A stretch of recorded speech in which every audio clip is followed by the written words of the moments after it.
everyone. This is criminal profiler Pat Brown.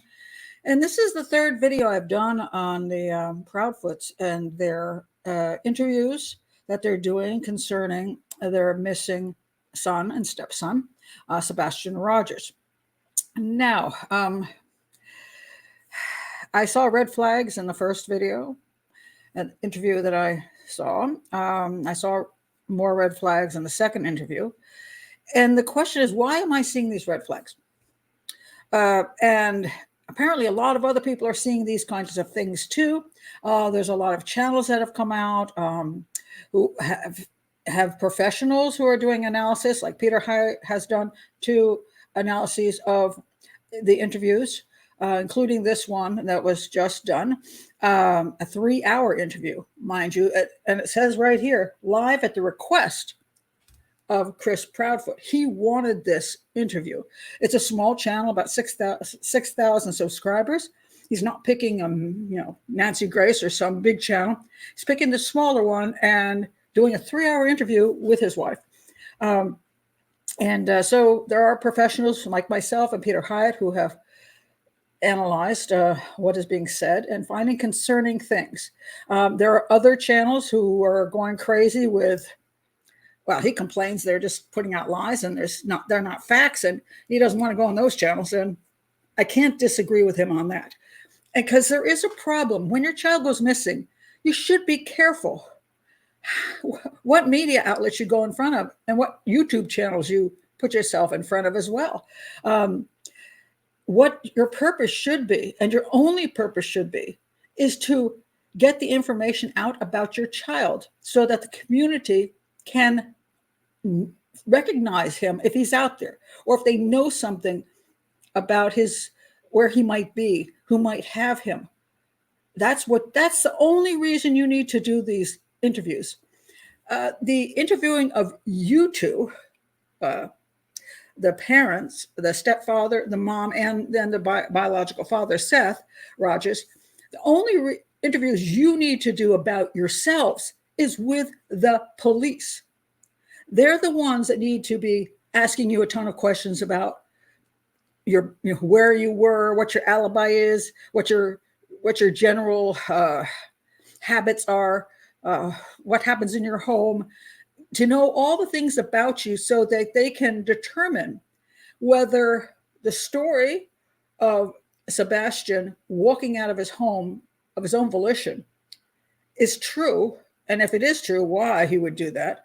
But they have to vet, as Chris loves to use the word vet. They vetted us, and they have to do that. And though the detectives are the people you should be talking to about all of your personal issues, okay? And by the way, he says, the last interview, he said they were cleared. And I've never heard they were cleared, which means there's a rock solid alibi and they have nothing to do with anything. Now, he did not say that in this interview. He went back to just saying the word vetted, which just means that they've been interviewed and their phones have been checked and those kinds of things. How much the police have done, what they're doing, we do not know. But yes, they're going to check them out thoroughly. Okay, so in my opinion, if you ever have a child go missing, don't do what they're doing. They're putting themselves out there in public, talking about too many details of things that they're not doing too well at. And each interview actually causes more issues. What they needed to do, the only thing I think that was necessary, was to talk to the police, go in front of the camera with that picture of their son, give the basic information they need to give about the son disappearing. Just the basics. They don't need to go through his whole last day. They don't need to discuss any of that, any of their lives. They might want to say, if it's true, that the stepfather was not in town at the time the son went missing, that he'd been in Memphis for the entire week. Whether that's true or not, I do not know. But if it is true, they might want to say simply like this: we're looking for our son. He disappeared. That the time I found he disappeared was when I got up to get him to go to school, and he wasn't in the home. He left with, from what we can see, with no shoes on and a flashlight. That's what we believe. Now, my husband, she's talking, my husband, his stepfather was in Memphis for the week. He was not at home until I called him and he returned home. I was the only one in the home at the time my son went missing. And then you go and say everything you need to know about the son so people can identify him. His looks, his behaviors, where he might go, what he likes, they focus on that. And if the media rolls in with cameras in your face and says, well, what about you two? How long have you been married? You say, this is not relevant at the moment. We're just looking for our son. You stop them. But they didn't. And they keep doing interviews. And now they've done a 3-hour interview. And my question is, why? It appears to me, very little of it is about looking for Sebastian. The majority of it is what seems to be damage control. In other words, as he says, people have opinions. And they're giving these opinions all over the place. And I'm willing to answer the questions to straighten everybody out and maybe even get them to apologize at some point. And he's complaining that because of all these people's opinions, they're calling the detectives and wasting their time. Well, stop giving interviews in the public so that people keep calling the detectives and wasting their time. Take the focus off of the two of you and put it just on your son. But that is not what's happening here. So anyway, they're doing this interview. And it's quite fascinating because a lot of the things they're talking about in the interview just make you raise your eyebrows. Now, that doesn't mean they harmed their son, but it doesn't take away some of the questions people have, and it actually adds more questions. For example, one of the big issues in this case, because he's a stepfather, is did he really care about his stepchild? And that's a reasonable question to ask because stepfathers can often be dangerous. and women who pick to live with men who are questionable, you wonder about them. Well, she's his 5th wife. He's been married 4 times before. I'm going to say he may not have an issue. He may have an issue with how he handles his marriages.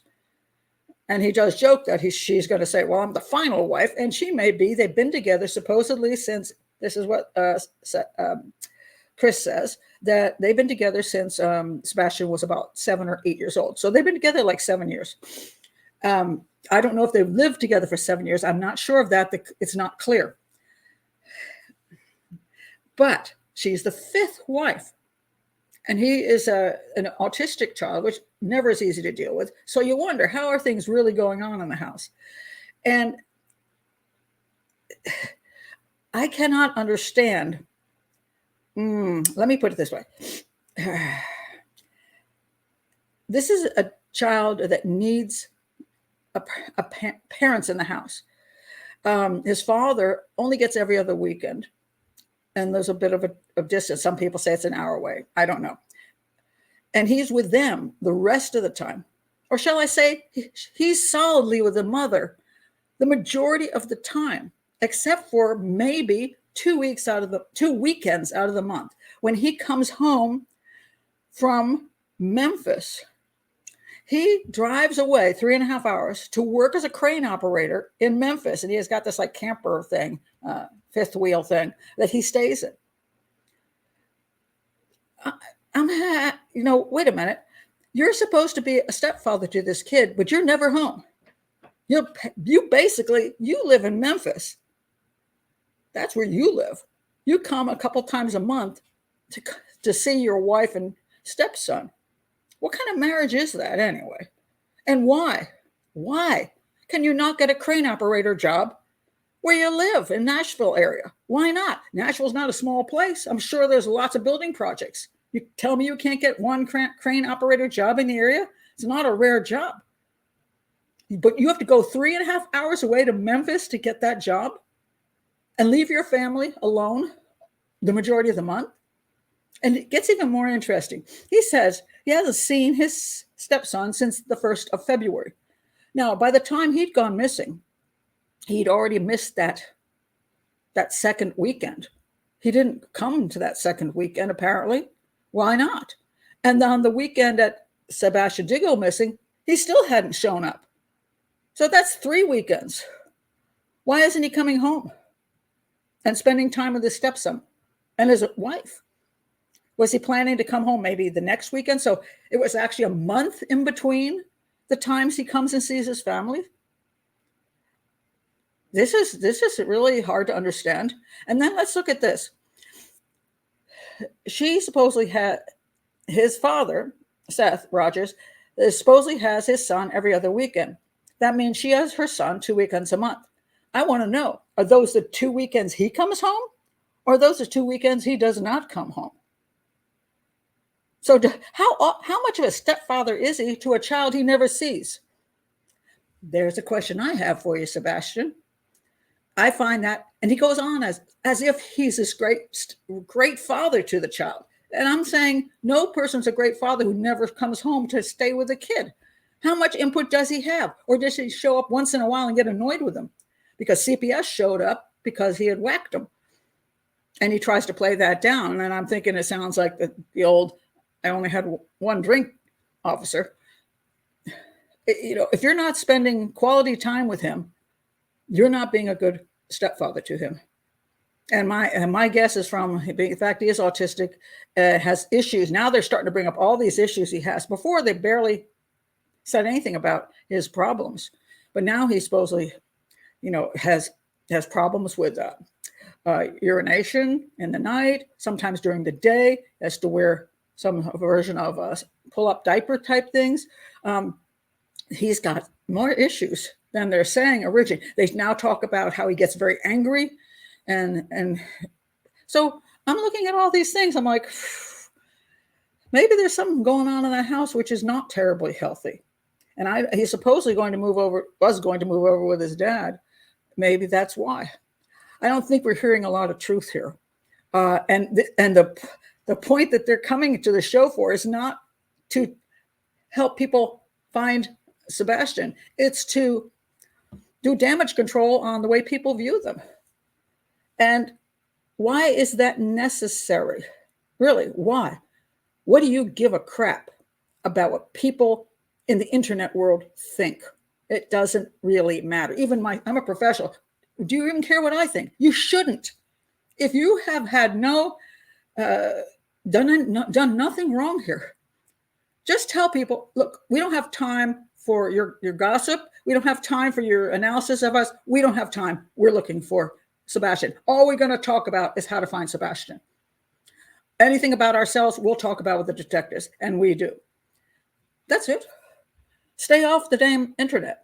Stop doing all these shows. And the claim of, we're doing the show so we can get the information out to people about Sebastian. It's a 3-hour show. And by the way, this is from another show. They did this audio. There wasn't even a picture of Sebastian on it. And it's a 3-hour show, and they're talking most of the time about themselves. So anybody who's looking for Sebastian is going to just say, yeah, okay, this is serving me no purpose. I don't need to know more about these people. I want to try to find the kid. So these people are going to tune out. It's also a small channel. So why? Why are you doing this except that you want to have your say? And the other thing I'll talk about with the behaviors, she seemed a little bit more together in this interview, and gave forth more information about her son, seemed a little more caring. And he, on the other hand, seemed like he was having a fine time. He was laughing and joking and saying, he doesn't seem to have any kind of emotion toward his stepson at all. I don't see it. I absolutely do not see it. It's like it's all about him and about how he comes off and how people are going to view him. And he's going to fix that. He's going to set you all straight. And he just seems very relaxed and having a good time. And nothing much is about Sebastian, except once in a while he tries to say that, when they say, well, what about CPS when they came out? He gives his story. He gave a story about the snake that he had. He gave us stories about these different individual events, but I just don't see any actual emotion toward Sebastian. And when they're asked, she did ask, what would you say to Sebastian? Now they're saying, if somebody has him, let him go. They're using his name now, Sebastian, which they didn't in the other interviews.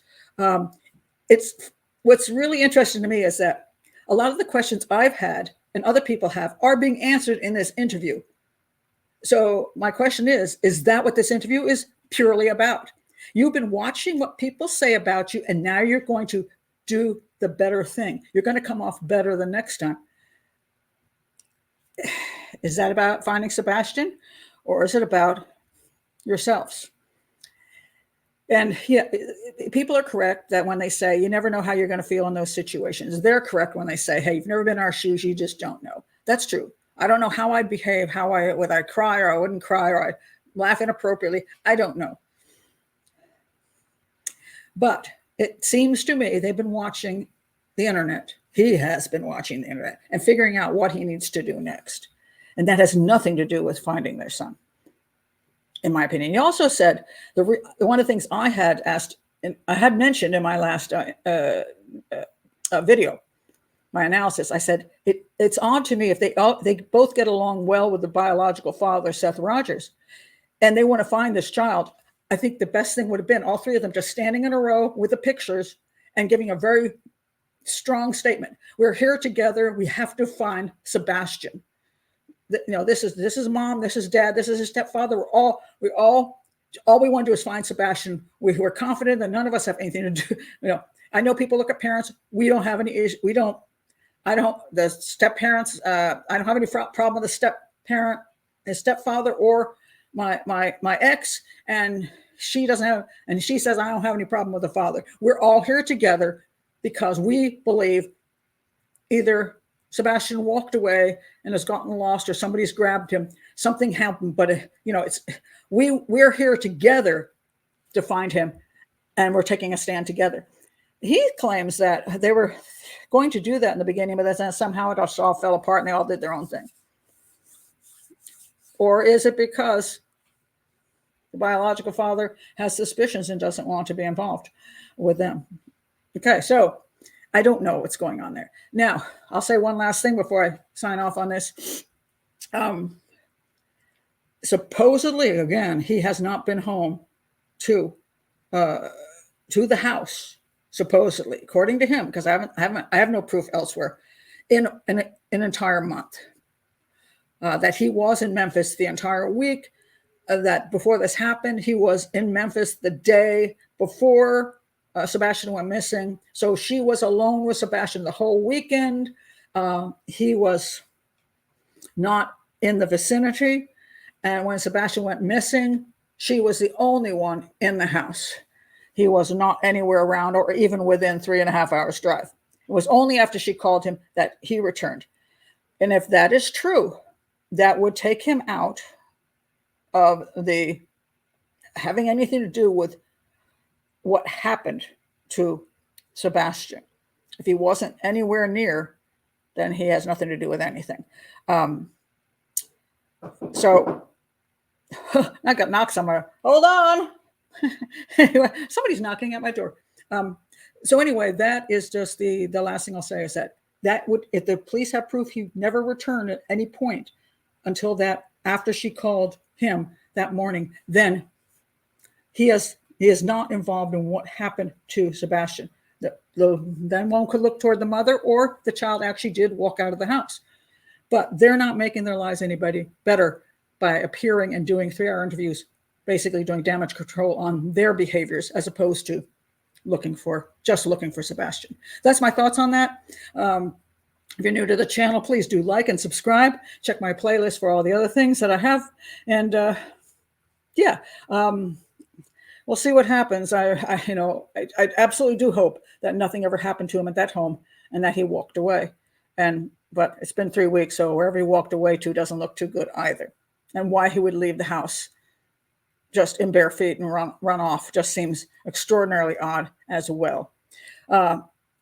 So we'll see what comes of anything in the future. But stop. If I were giving them advice, I'd say stop doing these damage control interviews. They're really not helping you or the search for your son. Thank you, guys. Bye.